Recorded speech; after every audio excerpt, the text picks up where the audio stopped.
I like to have Lea. You're live. You're on. Hi. We're streaming. Yeah, Hi. we're there. I love to introduce my guests. You guys know each other? Zach messaged me just the other day to say hi when you put the message out. So no, we haven't really had a chance to speak yet. So it was great listening to your half hour. You're very inspirational. I can see why Adam wanted you on his podcast. I love your tattoos. Oh, we got the ink show here. I thought I had like the tats going on. I've had on the show. Yeah. Yeah. Those are nice. Thank you. Well, this is awesome, and I encourage you guys to connect and share stories and see how you continue to add value. I think that's the magic of LinkedIn, right? When you could take two folks that may have not. I mean, that's my superpower, is being that conduit to connect folks there. So, Zach, I'll touch base with you offline. Lea, do you have your phone on? Is there something? I hear the echo there. Do you have the phone on the audio? No, because it's a 3-second delay. All right, we'll fix that in a second. Zack Babcock, thank you so much, my man. We will connect, and we'll catch you soon. Appreciate you guys. Thank you. Take him out. All right, we did it. We're connected. Yeah. Lea Turner, how's it going? Welcome to the podcast. Thank you very much. I can just see my friends in the waiting, like in the chat, all going crazy. Sorry about that. Oh my God. No, I love it. I love rabid fans. That's incredible. And you have built in an insanely short amount of time an incredible following and service and everything that you're doing on LinkedIn. And we're going to get to that in a second here. But before we do that, I would love if you could introduce yourself to my audience. Tell everybody kindly who you are and what you do best.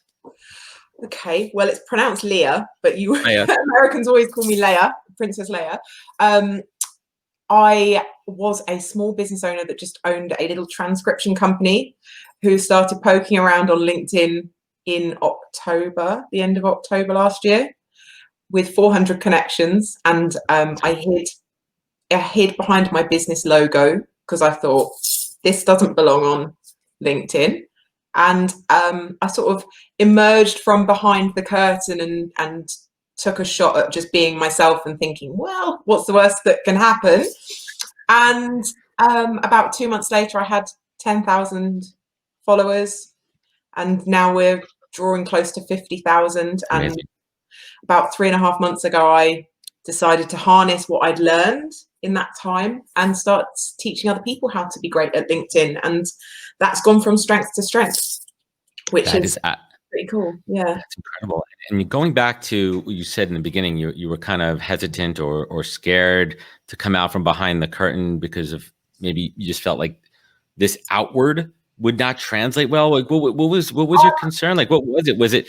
Did you feel like, and I don't want to get too personal, like, but what was it? Did you feel like insecure? Did you even feel like you could be yourself, or you didn't understand the platform? It wasn't insecurity. It's actually the same thing that people come to me all the time about when they come for a coaching session. They say to me, I just always think of LinkedIn as being really corporate, and that it's not a place for people that aren't corporate. And I'm not corporate. I've never worked in the corporate world. I worked building surveyors before I was self-employed, and never in sort of big companies. I didn't have to wear suits for work. I never commuted or anything like that. And I didn't earn a big salary at any point in my life. So I just sort of thought, LinkedIn is for recruiters. It's for finding jobs. It's not for people like me with little tiny businesses that look alternative, that just don't. I wouldn't go to an interview with one of those companies with my tattoos out. So I felt like it wasn't for me. But I was wrong. I was really wrong. You were wrong, because people buy from people. And people relate to people. And I stand out. And you stand out, in a good way. And if anybody's going to judge you based on your outward appearance, that's not somebody you want to do business with anyway. Fuck them. No. That's not going to be your customer. So early on in LinkedIn, you see the traction pick up, and I applaud you for that, because there's many different approaches on LinkedIn. And I've been on this platform since 2006 on day one, in the beginning there. But you experienced tremendous growth. Really? Why? Awesome. How did that happen? I don't know. Like at the beginning, I don't really know. I wasn't really posting a lot. Because I wasn't really sure what to post. The same thing that everybody says to me, I don't really know what to post. And I just watched what other people were posting and talking about. And I really got involved commenting lots on other people's content and getting involved in conversations and getting familiar with certain crowds of people, and actually looking forward to logging onto LinkedIn and finding that I was having really lovely conversations and becoming friends with people. And I realized that LinkedIn isn't just about business opportunities and job hunting. It's actually building friendships and communities with people that support each other. And I genuinely, I'm a bit of a social media queen. I love like Instagram and Facebook. I don't deal with Twitter because just it's a cesspool. It really is. And it all just moves a bit too fast for me. But LinkedIn is such a supportive place. And I have met genuine friends off LinkedIn that I've now known for 6 or more months, and they're people that will go out of their way to help me and support me and encourage me, and I do the same back to them. And I'm suddenly being able to access people like me, because I've never been around other entrepreneurs, because I've been self-employed in a job where I sit at home on my own with a pair of headphones on all day. I haven't encountered a lot of other business people, and suddenly I've got a whole world of them in front of me, and they all want to know me, and I want to learn from them, and it's been life-changing. It has been life-changing, and LinkedIn's a fantastic platform. And I want to get one thing out of the way here, right? And there is that dark side of LinkedIn, and we see it all over the place, and there's a lot of asshole creepers, garbage people on LinkedIn, and I'm only assuming here that you've gotten your fair share of trolls. I had one of my biggest viral posts was because somebody was inappropriate to me. And I'm sure you get your fair share. So I want to get this one question out of the way and move on. How do you react to that, and how do you handle it? I don't like it. I don't want comments on my appearance on LinkedIn. I don't want messages commenting on the way I look, because that's not why I'm on LinkedIn. Right. Don't care if you like my tattoos or not, because I tell you what, I'm asking about your opinion when I get people all the time like, oh, I don't normally like tattoos on women, but yours are quite nice, or I really like your ink. Like, it's nice, cool, but I don't really care, because it's mine, and your opinion doesn't really matter, because whether you like it or not, it's still on me forever. So yeah, we didn't get tattoos for other people. Exactly. Well, right? If you do, it's stupid. It's a bill, unless you're paying me to put a billboard on you. I mean, that's not what's happening there. And it's really a shame. Right. I mean, it's really a shame across any social media channels, right? That people just can't be good human beings, and it's fucking shitty, and it's a reflection on them. And I actually think it's great when people name and shame folks, because it's wrong and it shouldn't be happening on this platform here. And so let's get back to the good stuff. I follow you, and I do it passively, and I also do it engaging wise, and I like to see how you engage with your followers and your fans, and it's absolutely been tremendous to see there. So prior to shifting into the LinkedIn coaching and engagement, tell us a little bit about your business. So I run a transcription business. So I work for doctors and lawyers and psychologists and all sorts of different people. Anybody who's got an audio file that they need turning into a transcript. So HR hearings, disciplinaries, interviews, so many interviews I do. And I love them. It's really diverse and it's really interesting. But obviously, I don't have as much time now to do it. So I've got this incredible assistant, Naomi, and a couple of other ladies that help me as well.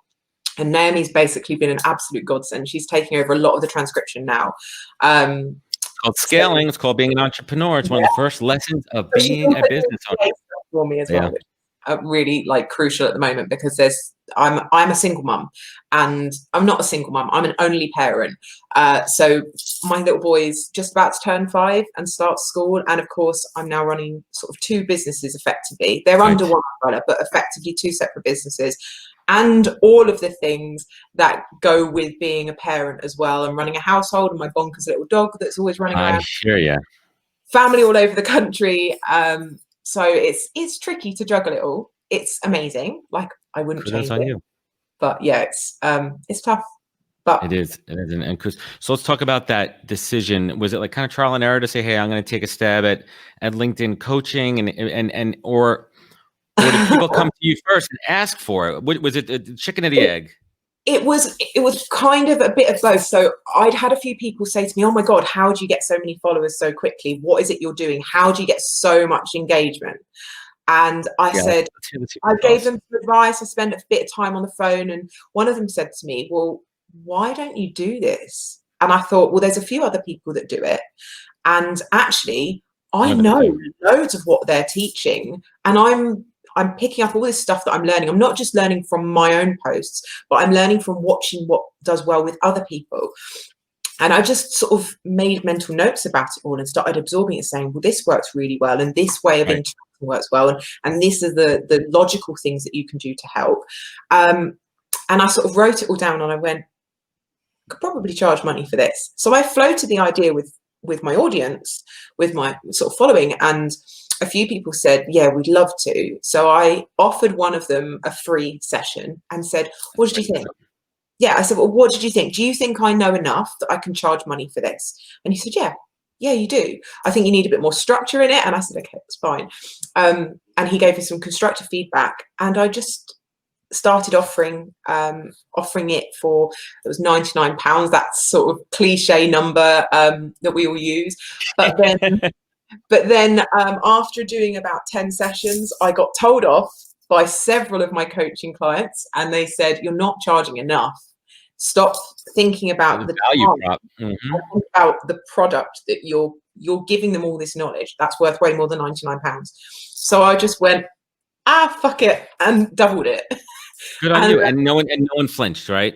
No one flinched. No. And the other piece is, just to interject quickly, right here, just to interject quickly when it comes to coaching and everything too.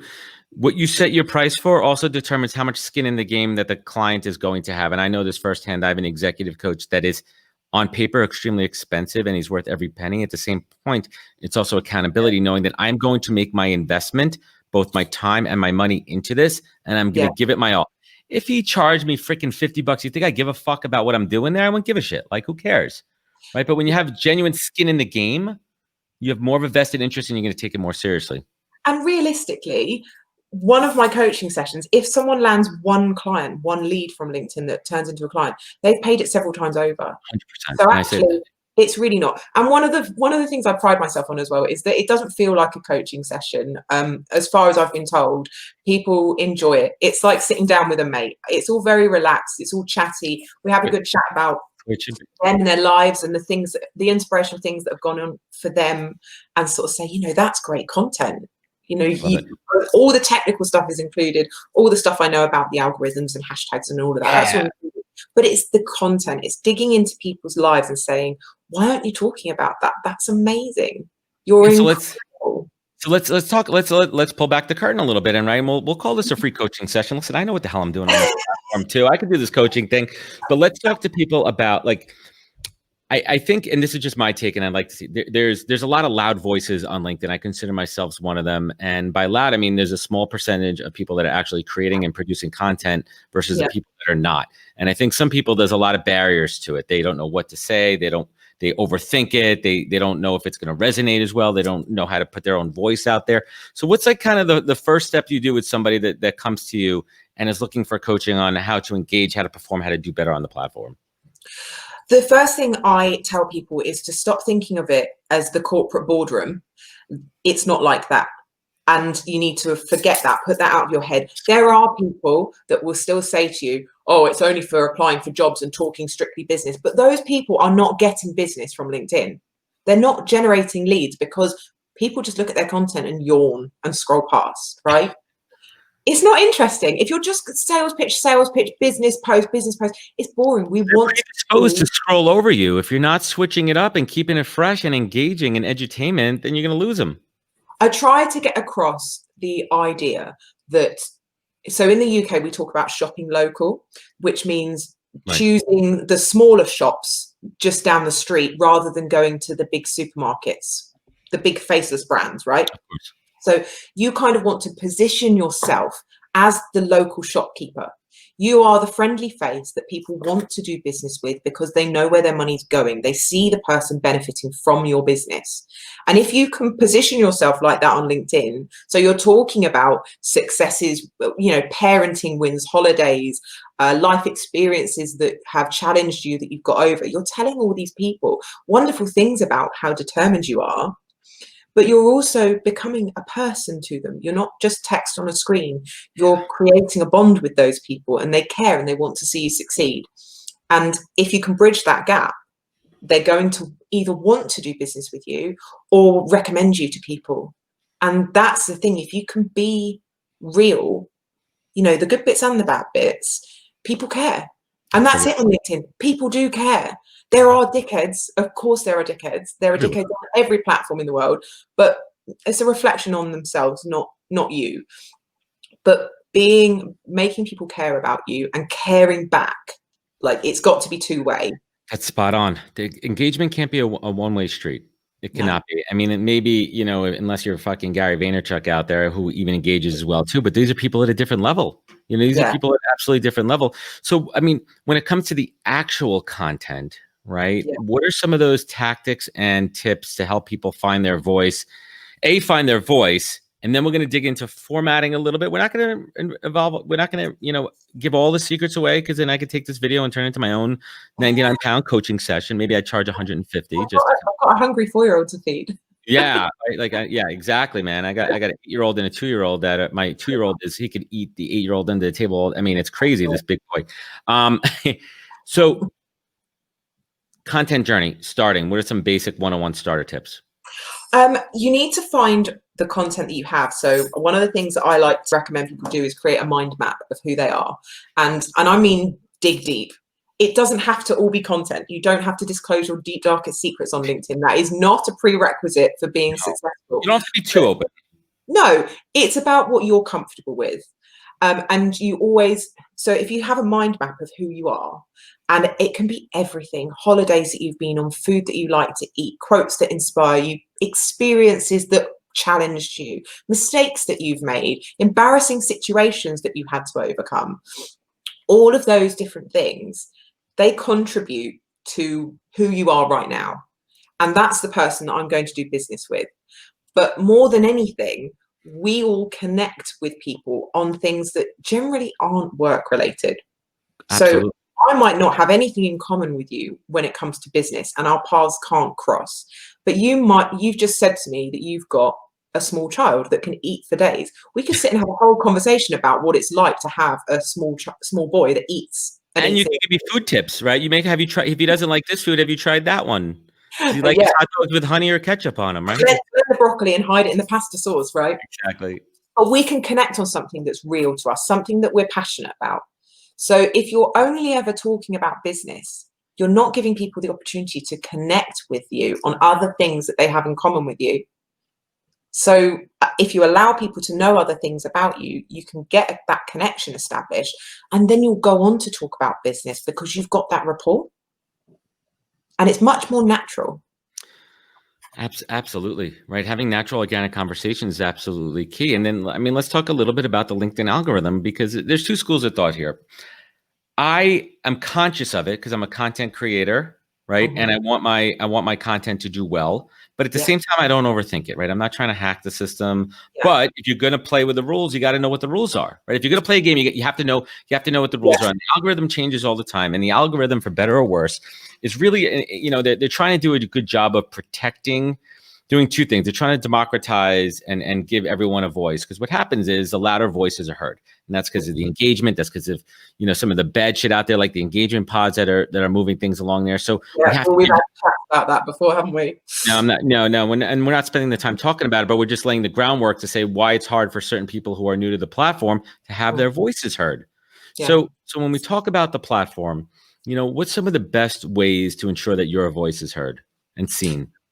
I think the biggest thing that people overlook is how important it is to get involved in commenting, because when you've got your name and your headline there visible, every single time you comment on anything that appears in the news feeds of your connections, they're going to see so-and-so, Adam commented on this, and this is what he said, and Adam commented on this, and this is what he said, or Adam liked this. They're seeing your name, they're seeing your headline every single time you engage with somebody else. So you're getting that visibility, and they're seeing you and what you have to say without you actually having to write a post. True. So you don't have to.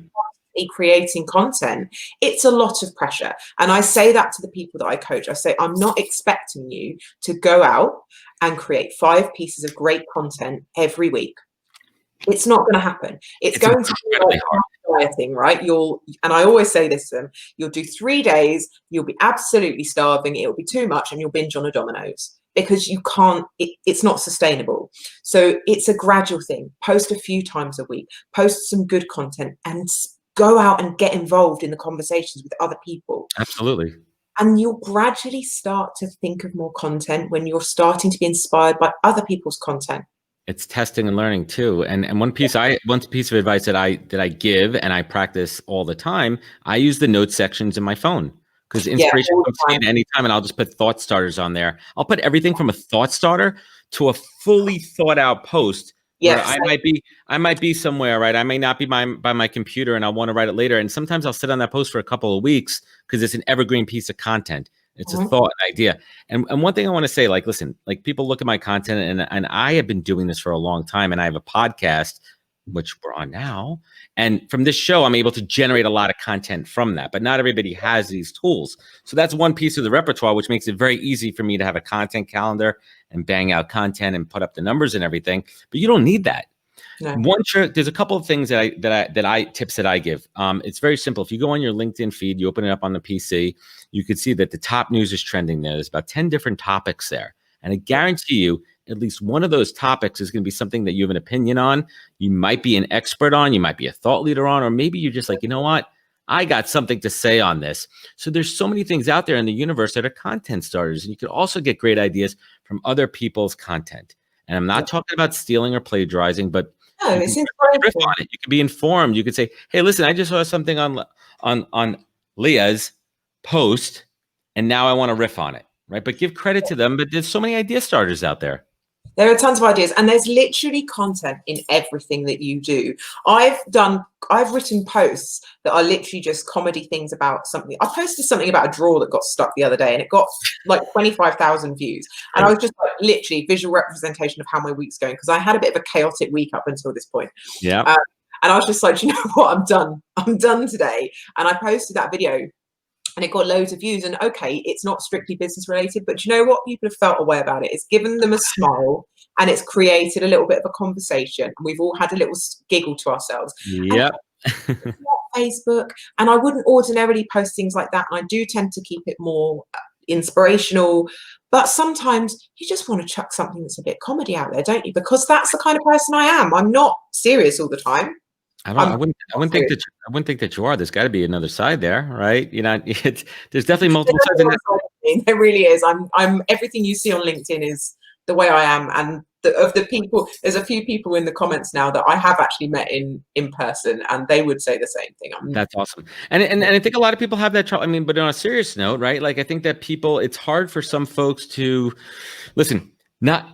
It's bad advice to say that you have to go all in and be your full self, full transparency on any social media platform. I think it's important to keep certain things inside, right? Like, I rarely show my kids, sparingly here and there for the certain reasons. That's my decision. Other people are very out there with their families and their kids on LinkedIn and other social platforms. But it's about finding what A is going to resonate, and B, more importantly, how comfortable you are sharing that. Because the last thing you want to do is push yourself too far out of your comfort zone just for the sake of engagements or conversations. Do it because it feels right. Do it because it feels something naturally. If you feel that your audience, your network, are going to benefit something really, really significant from it. Like, I've shared stories about my past to an extent.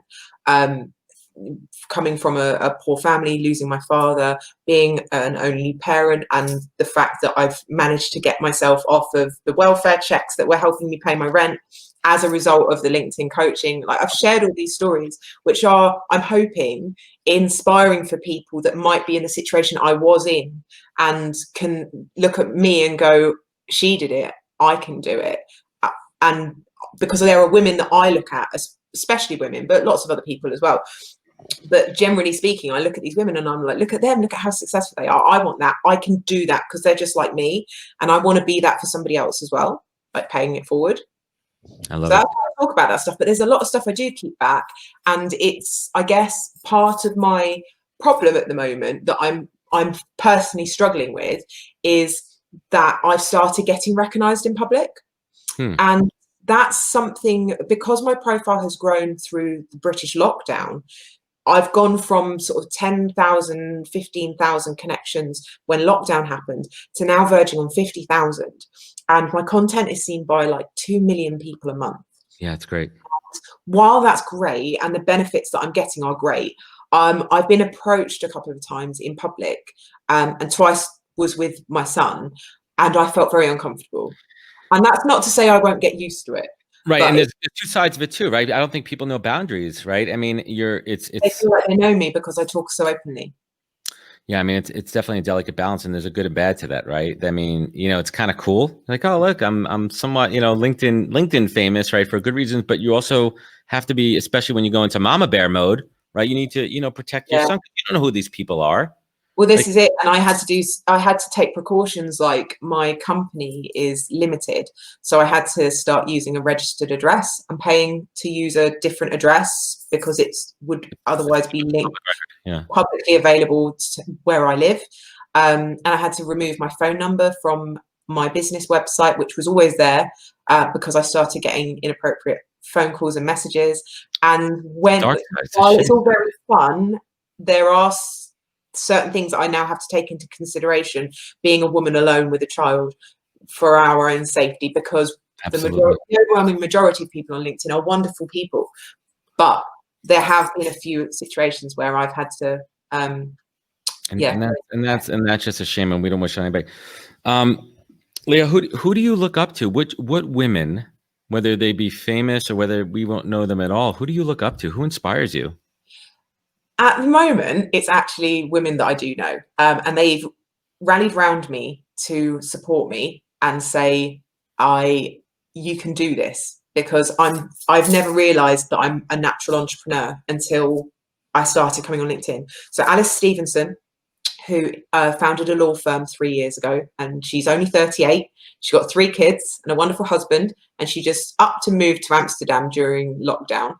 And just because she wanted to, and she's running a very, very, very successful tech law firm. And I look at her and I think, wow, she's goals.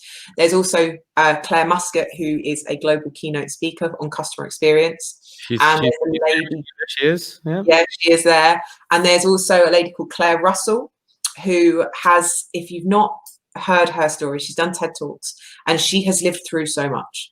And she is an incredible woman, that she's survived it and she's still fighting, and she's incredibly successful as well. Awesome. And I just look at those women and I think, you know, obviously I should be saying the standard of my mum. My mum is very inspiring. She's an incredibly strong woman, but she's not a career woman. So when it comes to career, those 3 women are like my goals. And they're women I talk to regularly. So we're gonna link them up too if anybody wants to check them out.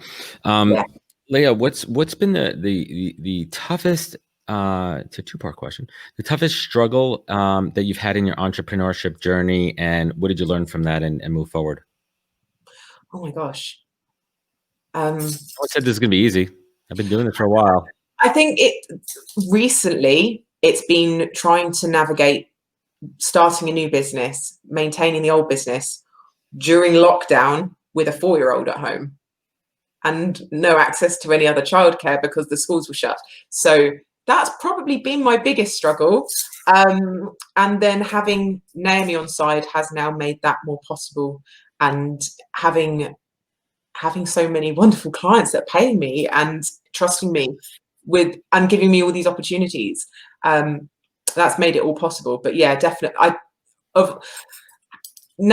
had to run my business, my typing business, with a newborn baby all on my own from the beginning. So I've but a 4-year-old is a whole different kettle of fish. They need constant entertainment. So that has, oh my God, they're utterly exhausting. And of course, when you're transcribing, you need your headphones on and you need to sit and concentrate for long periods.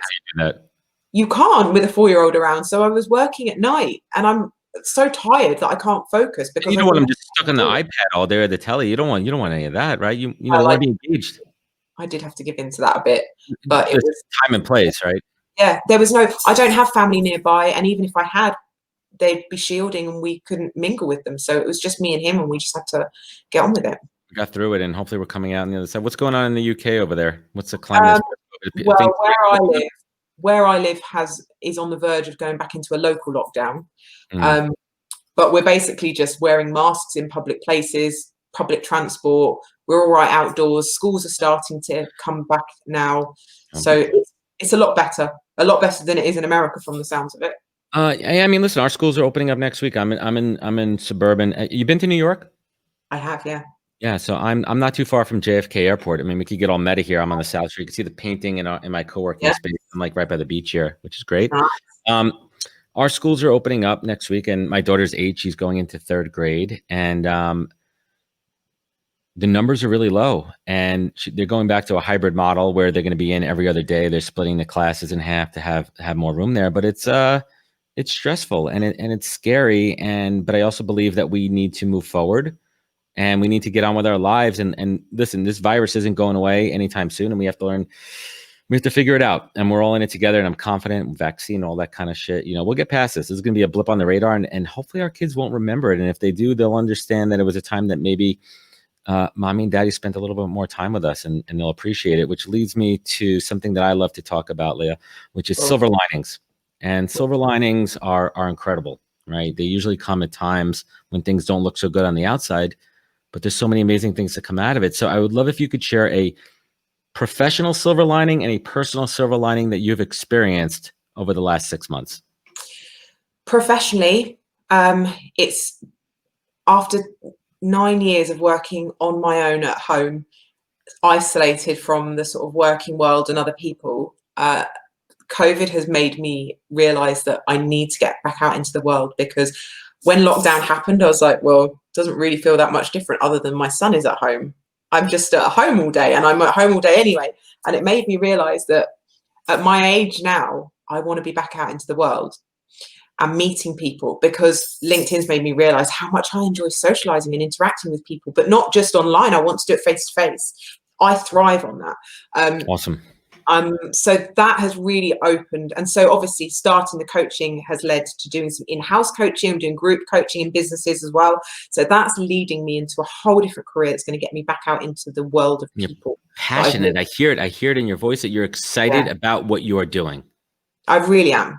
I've discovered a passion for something, and I've discovered a side of myself that I'd never really embraced. Lea, that's brilliant. And that's a spark. And like maybe, right. And it's each person's different in their own life journey and their own career journey. For me, it was at 35. That's when I realized that I hated what I was doing and I needed to change careers and pivot. And then it wasn't until, 2 years ago when I launched the show that it brought out this whole other passion of mine of broadcasting and doing this podcasting. And I applaud you for that. Being an only parent, I mean, I can't imagine, because there's 2 of us and there's 2 kids, and it's insane with 2 of us. And I could only relate when I'm stuck with both kids by myself for short periods of time. What is your secret trick to being a great mom? I don't know. My son, I'm very lucky. My little boy is exceptionally well behaved. He just always has been. I think the biggest key, and I was talking about this with my friend earlier, is I don't have to discipline him very often, because when I do discipline him, I am thorough, I am tough on him, and I don't back down. And so he knows when I put my foot down, that's it. And I don't mean I spank him or anything like that. He just knows that he's done wrong, and he goes to his room and he doesn't get his TV and he doesn't get his favorite snacks. It's all like, that's it. You've overstepped the mark. And I hate doing it. We all hate doing it. Of course. But I don't have to do it very often. Discipline's the hardest part. And, first, again, thank you for joining. Thank you for engaging. Thank you for welcoming me into your tribe, and vice versa, introducing you to my audience. I mean, I applaud you for everything that you've been doing. I watch, right? And I see the success in a good way, not in a creepy way, in a good way. And it's just amazing to see people find their voices and find their stride and find their passion and just build. And I see the comments in your feed, and everyone's engaged and they give a crap about each other and they're helping. And you're a tribe leader. You've built a tribe and you built a community. And that's something you should really be proud of. You should be truly proud of your success and everything that you have done. You are doing it the right way. You're doing it with an open heart, and you're being empathetic. And I applaud you for that. Thank you. It's a pleasure. And last but not least, right? Like you said it before, you've been in some dark places. You've been in some bad places in your life, and you've had to pull yourself up, and you have to find the strength. And in everything that you do, and in business, and being a mom, and everything, what is your North Star? My son, obviously, he's the reason for everything. I love it. I get all teary. I love it. And I'm gonna throw a curveball here. Last but not least, okay. Tell us a funny joke. Oh, you can't do that. No, I'm not. I hate that joke. It's a stupid fucking question. Okay. We're gonna go off it. Last but not least, give all of us here the best piece of advice you've ever received that you take action on every single day of your life.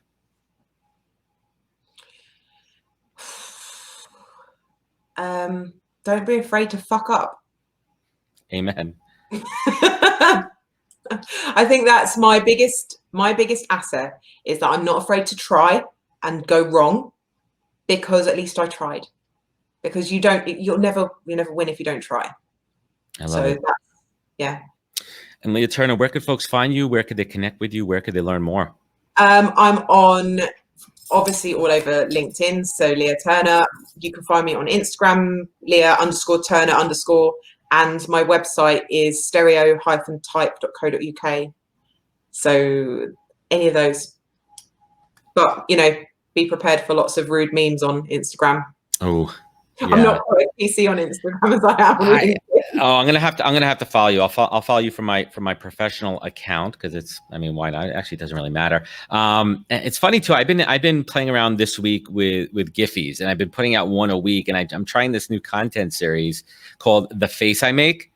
I don't know if you see me do this over the last couple of days, but I am using it as an expression of things that I hate on the platform to kind of poke fun at it. And it's so crazy because we talked about it earlier.